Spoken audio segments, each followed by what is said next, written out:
Hi, I'm Kelsey and I'm 16 and I've done a lot of fishing in my life and I'm interested in the fishing industry.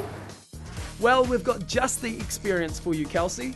Sealord make a range of food from fish fillets that are shipped overseas to value-added frozen products we all know and love. Food technologist Fritz Hoffman will be showing you all the jobs involved in getting the fish to your plate. Hi, Kelsey, nice to meet you. Fritz Hoffman, pleased to meet you. Welcome to Sealord. Thank you. You know a little bit about the fishing industry? Yeah, I've been fishing with my parents, yeah. So would you like to come and have a look around at our fishing plant and see what we're up to and what products we are making? Yeah, that'd be good. You come with me, we'll have a look. People who are successful in the food processing industry are people who are enthusiastic about food, know a bit about food, are keen to provide people with healthy food.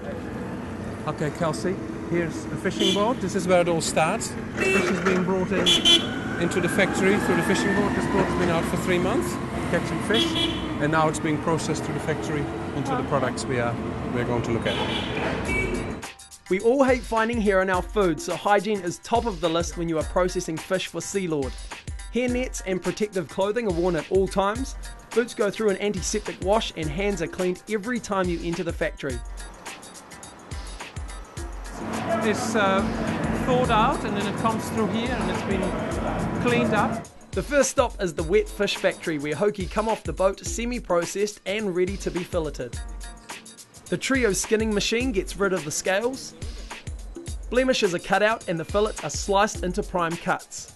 The remaining muscle lines and other leftovers are pulped and frozen into blocks. Now Kelsey gets a chance to fillet her own fish. Hi Kelsey, my name's Mike. I'm here to teach you how to fillet fish. The main safety things are having a sharp knife and a safety glove so you don't cut your fingers. A good filleter is somebody who can quickly remove the fillets from the bone, producing a safe product with a good yield. Those people are worth a lot to the company and we really value these people. Just trying to hit that bone there, that main bone there, and just sliding down like that, just following that backbone. Just keep flipping over like that. And we start back at the top and just follow it down like that, just over the rib cage. Okay, now I'm going to let you have your turn. Do you feel comfortable with that? Yeah. Good.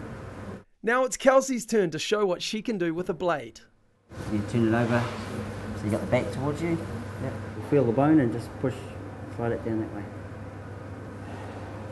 Kelsey is slicing blind, using the feel of the knife against the bone to get the job done. So what's the trick to doing this? It's just having a good grip of your knife and just putting a bit of weight downwards on your knife pressure. Yeah. And just trying to slice it, instead of little cuts, just slicing like that. Yeah. So what do I do now? And you're just watching the end of this knife here, going along that. See the fin bones there? Mm-hmm. Yeah, that's where you got to try and aim. Just go along top of those. Yep. Yep.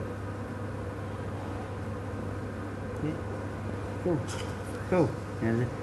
And just lift the fillet off. Yep. Now this is the end fillet. You've done really well. It's awesome, really, for your first attempt. Pretty good. Her fillets might not make prime cuts, but they could make the next batch of fish fingers. The hoki fillet piece blocks are frozen solid now and ready to be sliced into everyone's favourite fish snack. So here's some planks as they come out of the line, they're cut into planks. The blocks are sawn into planks, then fingers. They travel down the conveyor belt in order to be covered in batter and breadcrumbs before being cooked in oil for 20 seconds. The fingers are packed and shipped out across the country, but there is still more work to do. Kelsey grabs some raw fish fingers to help Fritz develop a new product for Sealord. Okay, here we are in the R&D kitchen and we're going to have a look at some coating systems, Kelsey. Here's a dry batter made from sweet potato flour and we can put some water with that and make a batter mix. It's a kumara batter and Fritz is convinced it will work best with a kumara crumb. But maybe Italian, tomato and onion or vegetable will do a better job. Which will Kelsey choose? But I think you should choose one of these crumbs and have a look and see what you think. The vegetable crumb. Would you like to go for the vegetable crumb? Initially, when we start developing a new product, we look at the marketing side and we measure flavor profiles. After that, in the second phase, we actually are trying to make the product commercially. All right, what about this one? You'll find this one quite different. That one's really sweet. It's quite different from the fish fingers you've seen made in the factory, isn't it? Yeah. But what we're trying to do is get something a little bit more maybe upmarket, a bit different. A food technologist has to develop interesting flavours and new products, but each idea must also work on the factory floor, so Kelsey has to mimic the factory's process as closely as possible. Bit of a tap, like in a fish and chip shop. You see them doing that when they do fish and chips. The deep frying reveals two quite different fish fingers, the golden chunky kumara and the refined vegetable, but which will taste better? Kelsey will have to freeze them overnight before finding out. The food technologist also develops the recommended cooking instructions, in this case 4 minutes aside at 200 degrees Celsius. Fritz is pretty confident about his kumara coating, so can Kelsey's veggie finger take first prize? So now we can have a taste and see which one we think is the best one. Yep. All right. It's important for Sealord to develop new products to keep customers loyal to their brand, and getting it right can take up to a year. Okay, you've got the results there. So what do you think?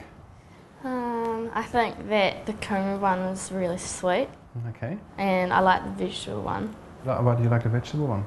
Because it tastes like it should be on fish, like it goes with the fish. Oh, that's great. That will give us a start for maybe some new products, and we'll get lots more people to have a look at it one day, and you never know. It might end up in the shop one day. Huh? I think Kelsey did very well. She was very attentive during the last 2 days she was with me here. I think she enjoyed it, and I hope she's taking up a career in the seafood industry at some stage. She's learned a few skills, like filleting fish, and it's great to have her around. Well, thank you for coming to Sealord for the last 2 days, and I hope you had a great time. I did. It was What really did you enjoy best? Filleting the fish, it was a real interesting experience. Yeah, I'll definitely be using that skill when I go back home with my dad when we go out fishing. New Zealand companies process a range of species from fresh and seawater fish to crustaceans and shellfish. Processing occurs on board trawlers as well as land. Seafood processing factories also deal with smoking or canning product. The processing sector holds a wide range of career opportunities, from filleter and trimmer to quality assurance manager and factory manager. Sito can assist in training opportunities that may see you start at one end of the process line and move up into a management role.